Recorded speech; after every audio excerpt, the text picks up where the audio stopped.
Yeah, and I like how you phrased it. He went after like a bat. Well, it was like he just kind of flew out of nowhere, so unexpected.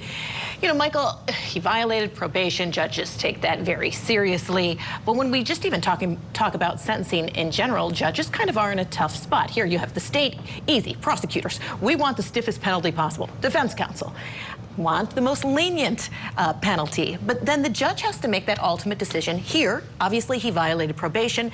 He wanted to continue on what he was doing. She said, you need to get a different taste, try something different.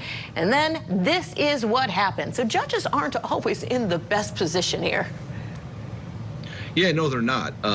They're not at all. And especially judges, you know, sentencing judges for petty crimes and misdemeanors.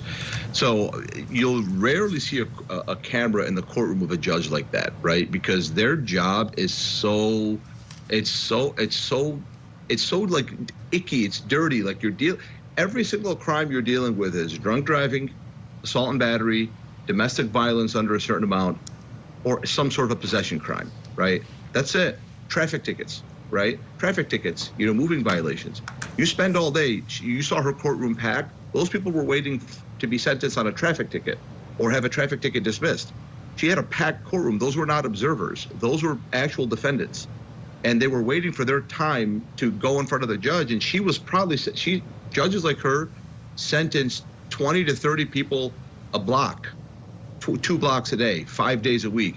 So they sentenced 50, 60, 70 people a day on petty crimes, right? Probation violations, right? And this guy's probation violation was on something very petty.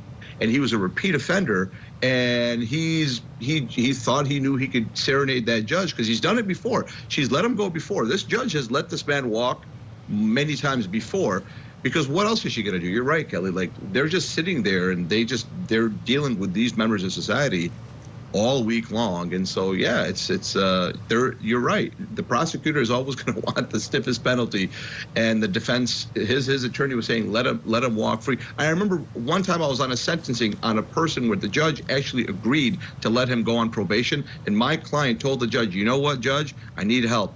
I would like you to sentence me to the maximum penalty. I'll never forget this person. I want you to sentence me to the maximum penalty because I tried to kill myself. I have a drug abuse problem.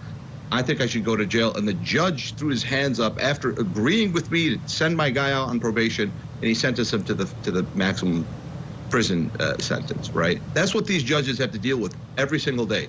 And it can be very dangerous. And we've seen incidents over the past few years of judges, you know, in fact, being killed because over the divorce ruling. And emotions for people in these positions are through the roof, and they look around the room, and guess who they go after? It's the person in charge.